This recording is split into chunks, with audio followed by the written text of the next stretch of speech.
Ramai orang nak tahu tapi tak mau tanya. Pasal orang takut lagi tanya lagi tak boleh makan lah. Suka makan kambing, mitos. Saya setuju dengan sahabat kita. Orang kata makan daging kambing sakit jantung. Yang best sekali makan daging apa pun lah, lembu ke kambing ke, darah naik.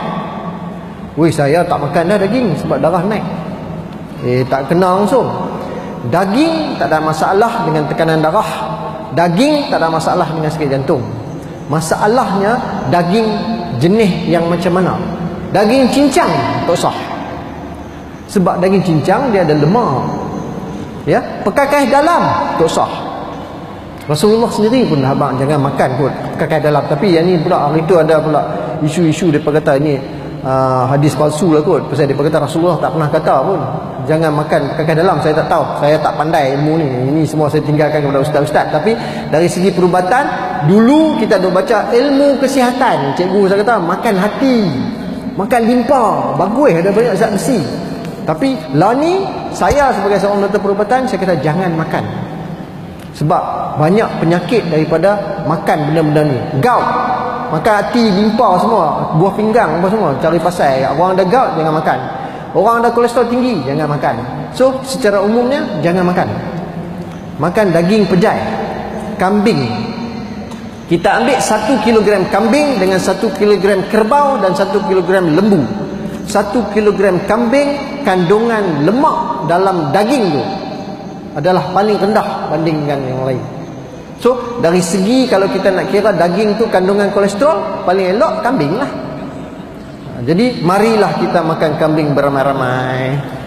Tapi selalu kita tak mau makan kambing, kita kata darah naik, hangat. Makan daging hangat. Tapi saya ingat Rasulullah pun memang suka makan kambing. Tapi saya tak ada masalah. So mitos, betul, saya setuju sangat. Orang ada darah tinggi tak mau makan kambing, orang ada sakit jantung tak mau makan kambing. Tak ada masalah. Masalahnya kolesterol tu tinggi, jangan pergi makan daging cincang, jangan makan daging proses. Daging proses ni burger apalah ya. Kalau nak buat burger, ambil beli daging tu cincang sendiri, buat burger. Makanlah burger banyak mana pun. Tapi secara umumnya kalau kita ada kolesterol tinggi, ya, kolesterol tinggi salah satu masalah sakit jantung. Bukan kolesterol tinggi sebabkan sakit jantung, tak. Salah satu faktor yang menyebabkan sakit jantung. So orang kalau ada kolesterol tinggi, ya, daging merah, kandungan kolesterol dalam daging merah tinggi berbanding dengan daging putih. Apa doktor dah merapu ni daging merah, daging putih ni. Kita tengok kita tahu daging putih ni, daging tu putih lah. Apa dia? Ikan, ayam, burung, itik. Ini adalah daging putih. Daging putih, white meat. Memang kandungan kolesterol dia rendah berbanding dengan daging merah, red meat.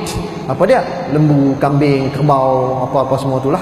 So kalau kita nak makan, kita utamakan makan daging putih lah. Kalau orang yang memang kolesterol tinggi, contoh. Tapi bukanlah kata tak boleh makan kambing, tidak.